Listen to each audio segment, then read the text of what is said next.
présenter? Donc je suis Amandine Sanvicens, présidente et cofondatrice de l'association Paris Animaux Zoopolis. Et puis votre association, vous pouvez décrire ce qu'elle fait?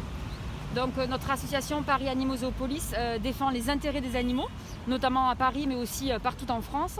Donc on a plusieurs campagnes, notamment une qui vise donc à informer autour des conditions d'emprisonnement des animaux sauvages et à remettre en question des pratiques cruelles.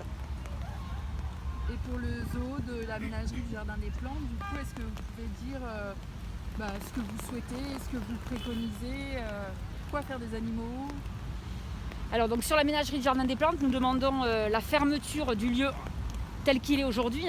Et donc nous souhaitons une transformation de ce lieu, c'est-à-dire qu'il n'y ait plus d'animaux, que ce lieu soit transformé en un véritable lieu scientifique, éducatif, avec des conférences, des projections, des expositions, où on comprendrait réellement le comportement des animaux sauvages, et également où on sensibiliserait autour des causes de disparition et d'extinction des espèces d'animaux sauvages. Alors sur la question des animaux, donc là il y a environ plus de 1000 animaux qui sont aujourd'hui emprisonnés à la ménagerie du Jardin des Plantes. C'est beaucoup. Donc on souhaite qu'ils soient placés dans des structures adaptées. Donc bien sûr ça va être en fonction des places disponibles. Donc tout d'abord on souhaite que le gouvernement finance des structures, des refuges. C'est en discussion actuellement sur la question des cirques avec animaux. Ça veut dire que ces structures pourraient aussi s'occuper de ces animaux à la ménagerie. Alors qu'est-ce qu'on entend par refuge? Parce que je pense que c'est important de l'expliquer. Donc un refuge, c'est un lieu en fait qui est déjà sans but lucratif. Ça veut dire qu'il n'y a pas d'exhibition, qu'il n'y a pas des places qui sont vendues au grand public et dont la priorité est de s'occuper en fait des intérêts des animaux, c'est-à-dire qu'ils aillent bien, qu'ils soient soignés, qu'ils soient bien nourris, etc. Mais aussi qu'ils puissent répondre à leurs besoins. Donc par exemple se cacher, pour les ours par exemple hiberner, pour les orang-outans monter dans des arbres, etc. Donc bien sûr c'est quelque chose qui va se faire par étapes. Tout d'abord ce qu'on souhaite c'est qu'il n'y ait plus du tout de reproduction et d'échange, puisque les animaux s'échangent, les zoos s'échangent en fait des animaux. Donc ça on veut plus du tout on veut que ça se termine. Et donc après on veut que les grands mammifères qui sont pour nous l'urgence absolue soient placés dans des structures adaptées, donc soit des refuges ou soit au pire des cas dans des plus grands zoos. Déjà ce serait très très important pour leurs conditions de vie. Se pose aussi la question des oiseaux qui est dramatique, puisqu'à la ménagerie on a énormément d'oiseaux qui sont dans des cages minuscules qui ne peuvent pas du tout voler en fait, ni aller dans les arbres bien sûr. Donc là aussi, mais ça c'est quelque chose qui va se faire, c'est une transition, c'est un calendrier à établir avec les ministères, bien sûr avec les places disponibles. Mais on veut qu'aujourd'hui l'argent qui est colossal, des millions d'euros qui soient versés aux zoos publics, soit qu'il y ait une redirection de cet argent vers les refuges, c'est-à-dire pour amorcer qu'on ait la dernière génération d'animaux derrière les barreaux. Et donc après il n'y en a plus bien sûr. Et qu'est-ce que vous faites des animaux? Parce que vous parlez beaucoup de milieux naturels.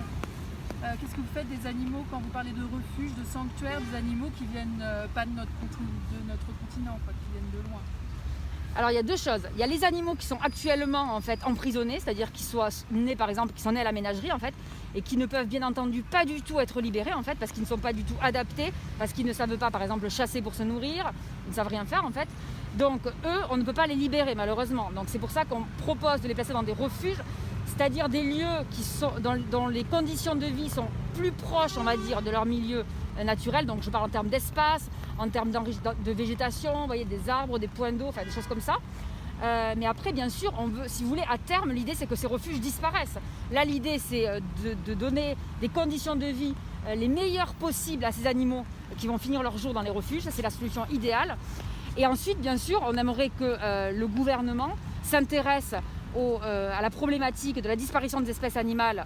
Donc ça va être en finançant des programmes visant à informer par exemple contre le braconnage, mais aussi à préserver leur habitat, c'est-à-dire la déforestation qui est le premier problème majeur de la disparition des espèces.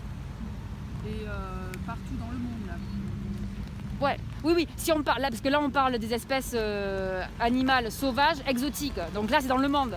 Mais évidemment que la question se pose aussi en France, et ça c'est important de le dire, hein, parce qu'en France aussi il y a des disparitions d'espèces, en France aussi on a des animaux sauvages, mais en fait ils ne nous intéressent pas.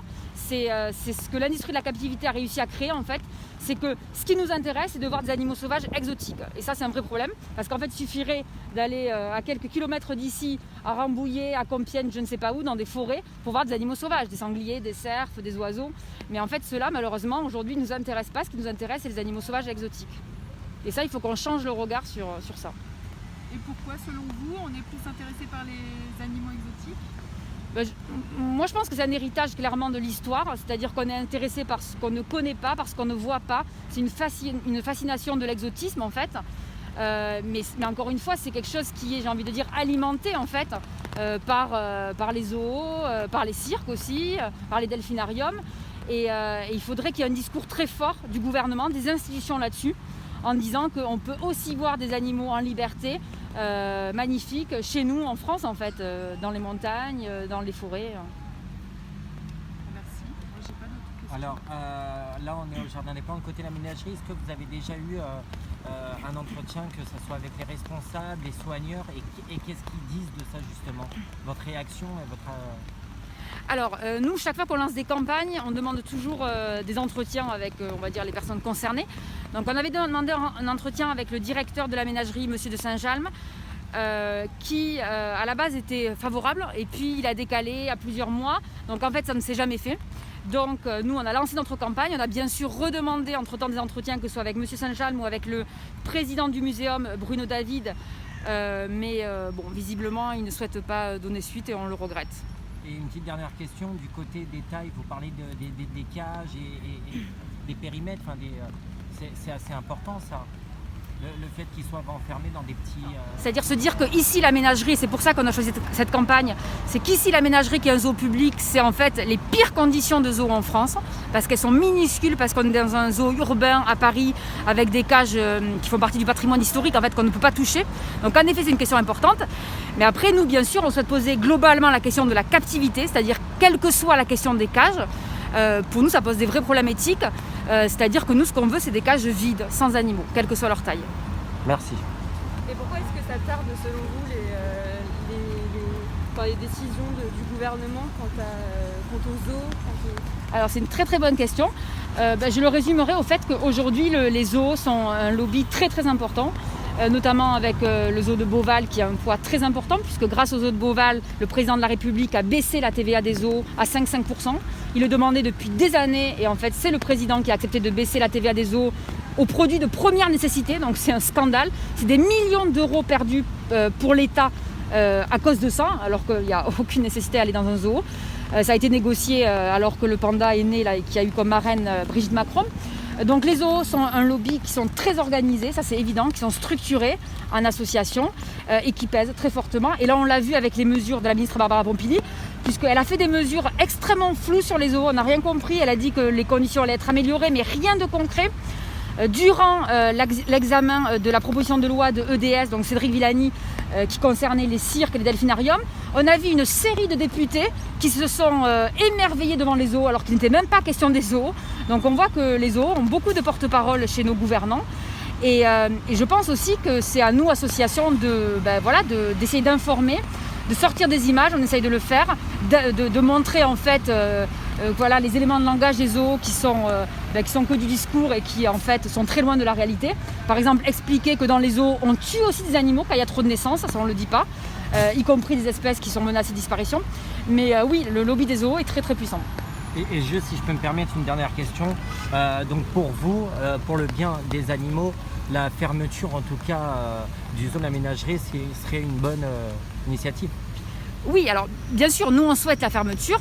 Après, bien sûr, le devenir des animaux est tout aussi important. Oui, derrière. Voilà, c'est-à-dire que nous on considère que ici à Paris, dans le 5e arrondissement, ce n'est pas du tout leur place. Donc déjà d'être, si vous voulez, on va dire en province, dans un endroit plus calme, et encore une fois avec un refuge, c'est-à-dire là où ils ne seraient pas contraints à être en permanence sous le regard des humains, parce qu'il y a des animaux qui veulent se cacher, qui veulent être tranquilles en fait. Et donc oui, ça serait vraiment un geste très fort de fermer cette ménagerie qui est le plus ancien zoo au monde et qui est entièrement financé par l'argent public. Merci.